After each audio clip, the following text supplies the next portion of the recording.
Born on January 15, 1859 in Davidson, North Carolina, Daniel Harvey Hill Jr. was a young child during the American Civil War. His father, prominent Confederate General Daniel Harvey Hill, commanded troops in Richmond, Virginia following North Carolina's involvement in the war in 1861. Elsewhere, D.H. Hill Jr.'s uncles, Confederate General Thomas Jonathan Stonewall Jackson and General Rufus Barringer, fought doomed battles on the war front. Following the end of the American Civil War, the myth of the lost cause gained traction as Southerners denied that slavery had anything to do with the Confederate cause and instead fostered a heroic image of secession and the war to salvage their honor from the all-encompassing defeat. Daniel Harvey Hill Jr. was the first English professor and bookkeeper at the North Carolina College of Agricultural and Mechanical Arts beginning in 1889.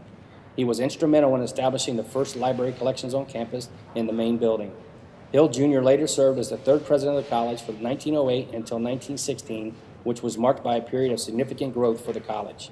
Known as a prolific writer of his time, his series, The Hill Readers, and his North Carolina histories paid particular attention to the valor and purity of the Confederates' lost cause during the Civil War. In 1914, D.H. Hill Jr. stepped onto the podium at the Women of the Confederacy Monument unveiling at the State Capitol building in Raleigh, North Carolina. He spoke to the crowd about a much simpler Confederate past, in which nostalgia for the Confederacy was accompanied by a collective forgetting of the horrors of slavery.